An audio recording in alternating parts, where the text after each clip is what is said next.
तो बच्चों, आज इस वीडियो में हम लोग ये पार्ट 4 वीडियो है इस चैप्टर का। आज हम लोग फिर से ये लंब वृत्ताकार शंकु राइट सर्कुलर कोन का फिर से हम लोग जो अंत के कुछ क्वेश्चंस है वो हम लोग फॉलो करेंगे 10 से 12 तक। इसके पहले के जितने भी वीडियो है उसमें मैं 9 तक एक्सप्लेन कर दिया हूं। आप लोग इस वीडियो के नीचे जो डिस्क्रिप्शन में लिंक दिया हुआ है वहां से आप लोग देख सकते हो बाकी इसके 1 2 3 पार्ट्स, है ना। चलिए शुरू करते हैं यहाँ के कुछ क्वेश्चंस को। यहाँ क्वेश्चन नंबर 10 है, लंब वृत्ताकार शंकु आकृति का एक तंबू में 11 व्यक्ति रह सकते हैं। प्रत्येक व्यक्ति के लिए 4 वर्ग मीटर जगह लगता है और 20 घन मीटर हवा की जरूरत पड़ती है।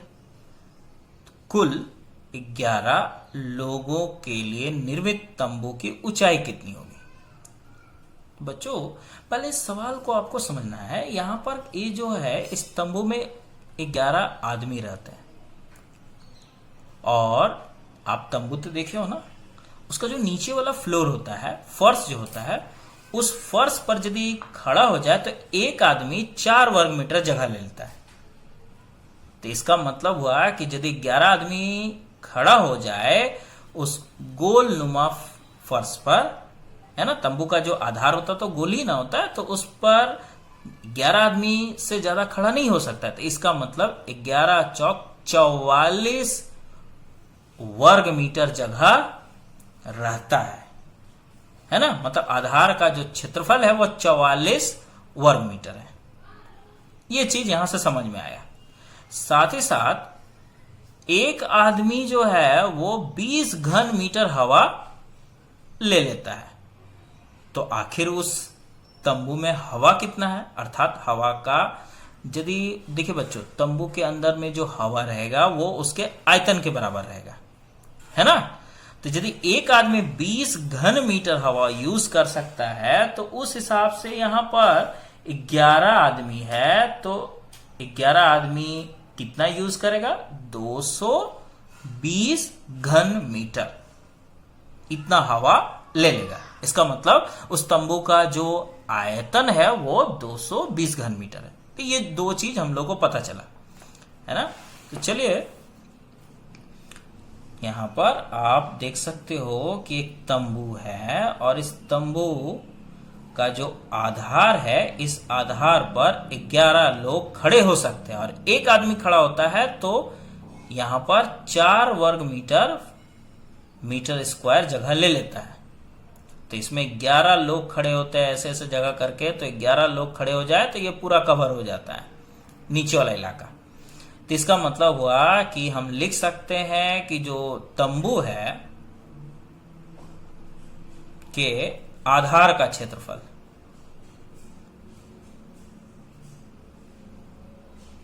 तो आधार, यदि बच्चों आप लोग इसको देखो तो आधार जो होता है वो एक वृत्त के आकृति का होता है और इसका जो क्षेत्रफल होता है वो होता है पाई आर स्क्वायर।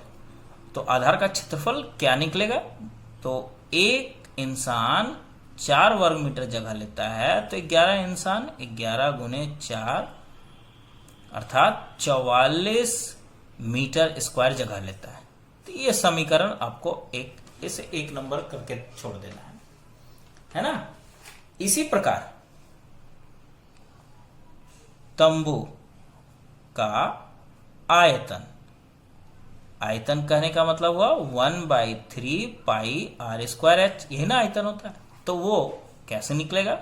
बच्चों 11 लोग हैं इसमें और हर एक आदमी 20 घन मीटर हवा लेता है, तो इस हिसाब से 220 मीटर क्यूब, ये 220 मीटर क्यूब हवा यूज हो जाता है। इसे आप लोग 2 नंबर समझ लो। अब सिंपली आपको करना क्या है, इसमें निकालना है कि कुल 11 लोगों के लिए निर्मित तंबू की ऊंचाई अर्थात ये निकालना है, ऊंचाई क्या होगी। तो चलिए निकालते हैं। तो यहां बच्चों ये वाला समीकरण आप फिर से लो। यहां पर हम देख रहे हैं चूंकि 1/3 पाई आर स्क्वायर एच, इसका मान क्या आया 220 आया ना। अब इसे यदि आप आगे बढ़ाओ 1/3, यहां पर देखिए पाई आर स्क्वायर दिखाई दे रहा है और इसका जो मान है आप देखो क्या है, पाई आर स्क्वायर का मान क्या 44। तो यहां पर आप 44 लिख सकते हो इसके बदले गुने एच, अब ये 220, ठीक है। अब बच्चों यहां पर फाइनली हम लोग जब आगे बढ़ेंगे तो ये 44H, क्योंकि 3 से तो ये काटा नहीं जा सकता है, बटा 3 बराबर 220/1। अब ऊपर से ऊपर आप काट सकते हो ना 5 बार में, है ना। 5 बार में देखिए 44 पचे 220 हो गया। अब H को 1 से आप गुना करोगे क्रॉस मल्टीप्लेक्शन, तो यहाँ H मिलेगा और ये 3 को 5 से गुना करने पर 5 दिए 15 मीटर आ गया ना। आपको यही ना जरूरत था, ऊंचाई क्या होगा, तो ऊंचाई यहाँ निकल चुका 15 मीटर, ये आंसर आ चुका। तो इस तरह ये कंप्लीट हो गया। अब हम लोग क्वेश्चन नंबर नेक्स्ट देखते हैं 11। 16 द्वारा तैयार एक शंकु आकार की टोपी के आधार का व्यास 21 सेंटीमीटर है ना। टोपी की ऊंचाई ऊपरी भाग को रंगीन कागज द्वारा ढकने में प्रति सेंटीमीटर 10 पैसा की दर से 57.75 रुपया खर्च होता है। तो टोपी की ऊंचाई एवं तिर्यक ऊंचाई क्या होगी बच्चों। तो पहले आपको चित्र पहले बना के दिखाते हैं, उसके बाद एक्सप्लेन करूंगा मैं। आप लोग बच्चों ये चैनल को ज्यादा से ज्यादा शेयर करके आप लोग यदि सब्सक्राइब करोगे तो जैसे ही 1000 यहाँ पर सब्सक्राइबर हो जाएगा तो मैं आप लोगों को ये सारा ऑनलाइन ही पढ़ा दूंगा, है ना। जिसमें आप लोग उन सभी क्वेश्चंस को भी आप लोग देखोगे जो क्वेश्चंस आप लोग को वीडियो में अवेलेबल नहीं हो पाता है ना। इस चैप्टर के कुछ इंपॉर्टेंट क्वेश्चंस भी है, मैथमेटिक्स के कुछ इंपॉर्टेंट क्वेश्चन मैं आप लोगों को पीडीएफ फॉर्म बनाकर इसी डिस्क्रिप्शन में लिंक में दे दूंगा। आप लोग किसी न किसी वीडियो के डिस्क्रिप्शन में देख पाओगे। तो चलिए 16 द्वारा तैयार एक शंकु, 16 आप लोग तो देखे हो थर्माकोल, तो शंकु नुमा यहाँ एक टोपी है जिसके आधार का जो व्यास है, ये आधार है और इसका व्यास माने यहां से यहां तक की लंबाई 21 सेंटीमीटर। अब टोपी की ऊपरी भाग को रंगीन कागज, ऊपरी भाग कहने का मतलब ये वाला हिस्सा, इसके पार्श्वतल वाले हिस्से में बच्चों, माने पार्श्वतल में यदि रंगीन कागज, आप लोग बर्थडे कैप तो देखे हो ना, तो पार्श्वतल पर ही प्लास्टिक का जो चमकता हुआ पेपर होता है, डिजाइन पेपर, वो चिपका होता है। तो यहाँ पार्श्वतल पर आप लोगों को जो प्लास्टिक लगाना है उसमें जो खर्च होगा वो खर्च क्या होगा 10 पैसे के हिसाब से खर्च होगा और कुल खर्च कितना होगा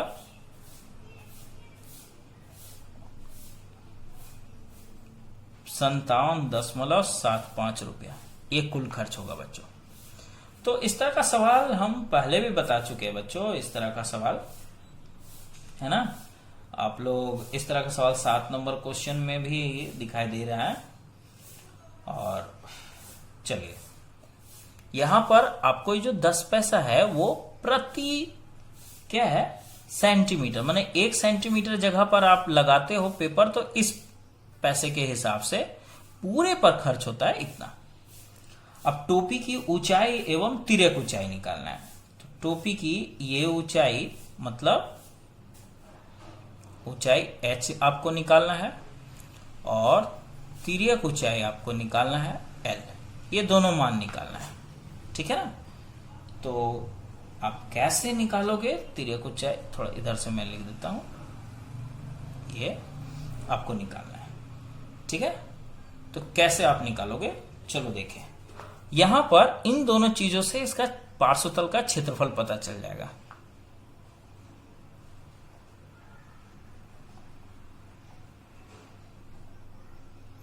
जिसका मतलब होता है पाई आर एल। पाई आर एल का मान पता चलेगा कैसे? अब देखिए, कुल खर्च बटा प्रति वर्ग सेंटीमीटर खर्च से भाग लगाकर ये निकल आएगा।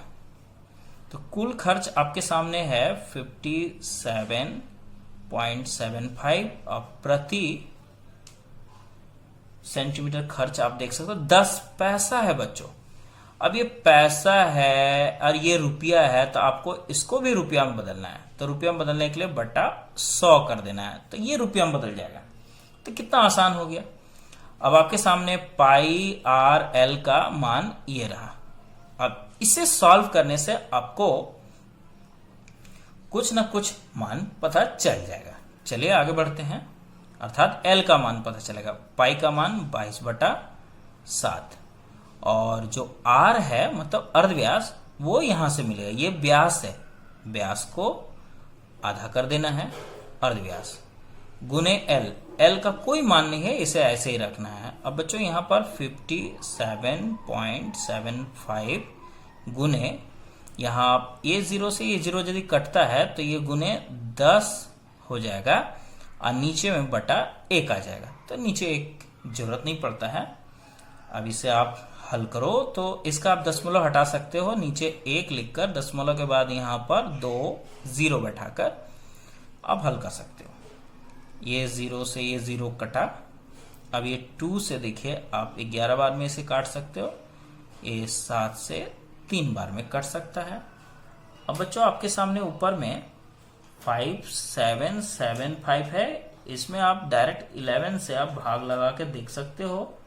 ये 525 बार में कट जाता है। ठीक है। अब ये 525 जो है वो 3 से यदि भाग लगा दिया जाए तो ये 175 बार में कटता है। तो हम लोग को यहां पर क्या मिला? यहां पर 175 है और यहां 10 है। काफी गंदा दिख रहा है तो इसीलिए मैं एक लाइन लिख देता हूं, L बराबर 175/10। ये L का मान आ चुका है ना। और इसे हम लोग काट के छोटा भी कर सकते हैं, 5 से काट के, है ना। 5 से आप लोग इसे काट सकते हो। तो 5 से मैं यदि इसे काटता हूं तो ये 35 बार में और ये 2 बार में। तो इस प्रकार L का जो मान आया वो हम लोग क्या देख पा रहे हैं, 35/2। इसे दशमलव में यदि बदला जाए तो आप लोग इसका आधा करो, 35 का आधा क्या होता है 17.5। ये क्या है सेंटीमीटर। तो ये L का मान अर्थात तिर्यक ऊंचाई आ चुका, ये का आंसर आ चुका। अब आपको निकालना क्या है, आपको इसका एक और ऊंचाई निकालना है। तो ऊंचाई का आप तो जानते ही हो ना, ऊंचाई निकालने का जो सूत्र होता है वो L² माइनस R² का रूट होगा। L का मान अभी अभी आया, आप ये मान भी ले सकते हो, आप ये मान भी ले सकते हो यहां पर, है ना। तो दोनों में से किसी भी एक मान को लिया जा सकता है। तो बेटर होगा कि आप लोग ये मान लो, क्योंकि दशमलव का हिसाब किताब जो होता है आप लोग के लिए थोड़ा भारी पड़ जाएगा। 35/2 का स्क्वायर और R का जो मान होगा यहां पर देखिए बच्चों, ये व्यास दिया हुआ है 21/2, ये अर्धव्यास हो गया। अब आपके सामने 35 है, तो 35 का आप यदि स्क्वायर करोगे तो 1225 और 2 का स्क्वायर 4। अब यदि 21 का स्क्वायर करते हो बच्चों तो ये 4 4 1 माने 441/4। अब ये आप लसा की सहायता से देख सकते हो। तो ये 4 हो गया, ये 1225 माइनस 441। अब इसे आप लोग को माइनस करना है बच्चों, है ना। 1225 से आप 441 माइनस करने से ये 784/4 आया ना। अब इसमें आप 4 से भाग लगा के तो देखो कि कटता भी है कि नहीं। ये बिल्कुल कट गया, 196 बार में। तो हमें यहां पर क्या दिख रहा है, यहां पर हमें दिख रहा है 196 का रूट ओवर, इसका रूट ओवर निकालेंगे तो ये 14 सेंटीमीटर। तो इस तरह यहां पर तिर्यक ऊंचाई आ चुका, ये एक आंसर और ये एक आंसर। ठीक है, अब हम लोग प्रश्न संख्या 12 देखेंगे, है ना। चलिए प्रश्न संख्या 12 देखते हैं क्या है। देखिए लिखा गया है कि गेहूं को एक लंब वृत्ताकार शंकु के आकार में ढेर किया गया, जिससे उसका आधार का जो व्यास है, देखिए बच्चों यह अर्ध व्यास नहीं होगा, यहां व्यास होगा 9 मीटर एवं ऊंचाई 3.5 मीटर है। उस गेहूं का आयतन क्या है, और साथ ही साथ गेहूं के उस ढेर को ढकने के लिए कम से कम कितने वर्ग मीटर प्लास्टिक की चादर लगेगी। बहुत आसान सा सवाल है बच्चों, आप लोगों को मैं एक्सप्लेन कर देता हूं और इसे तो आप लोग खुद भी बना सकते हो। तो चलिए मैं आप लोग को एक्सप्लेन करके दिखाता हूं।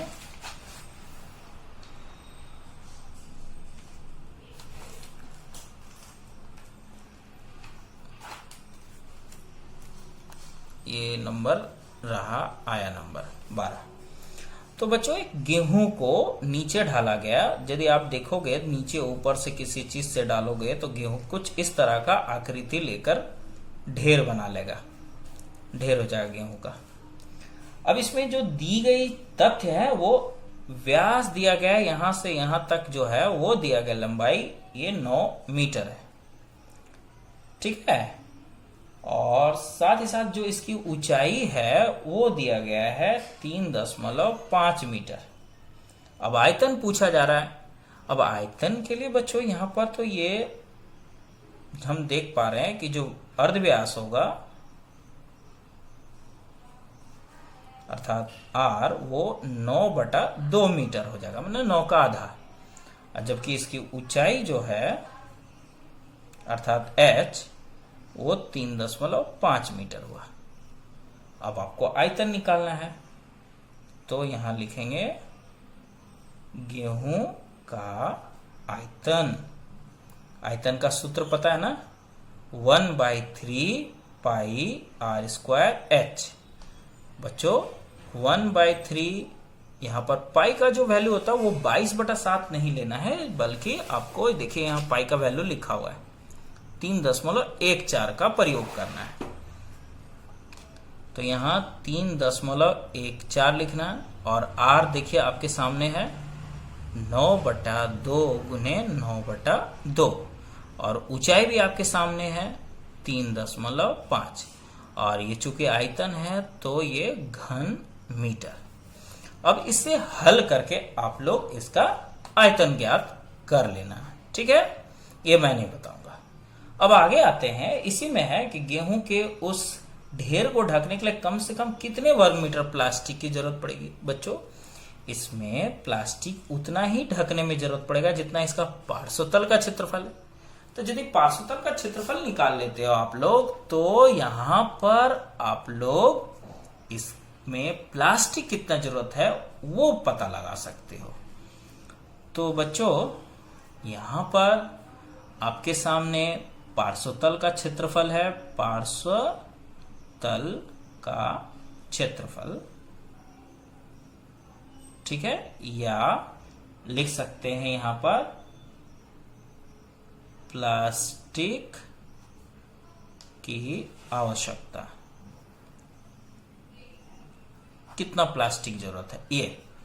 तो बच्चों अभी हम बताएं कि पार्श्वतल का जो है क्षेत्रफल का सूत्र होता है वो होता है पाई आर एल। ये अब पाई का जो मान है आपको क्या लेना है 3.14, जबकि आर का जो मान है अर्धव्यास आपके सामने 9/2 है। अब सवाल उठता है एल का तो मान सर जी यहां नहीं दिया हुआ है, वो कैसे आप निकालोगे। तो आपके सामने एल का फॉर्मूला है ना निकालने के लिए, क्या फॉर्मूला है, √h² प्लस r²। ये तो है। अब आप इस फील्ड को पूरा कर दो, है ना। आप इसे इसे आप काट सकते हो, इसमें आप डिवाइड करके 3.14 को आप इसे काटोगे तो यहाँ पर 1.57 मिलेगा। अब उसमें आपको 9 से गुना करना है तो ये 14.13। अब आगे यदि आप बढ़ाओ तो h का मान आपके सामने है, यहां पर देखिए तो h 3.5 का स्क्वायर, और r का मान आपके सामने देखिए, r का मान यहां पर 9/2 है तो इसे हम लोग 4.5 भी तो लिख सकते हैं ना, तो 4.5। अब ये आपको हल करना है और आंसर लाना है, ये आ जाएगा आपका आंसर। खुद से आपको हल करना है बच्चों। तो उम्मीद है बच्चों आप लोग हल कर लोगे। तो इस वीडियो में इतना ही, ठीक है। आगे मैं आप लोगों को दूसरे देखता हूं मैं कौन सा वीडियो बना सकता हूं, कौन सा चैप्टर का, ठीक है।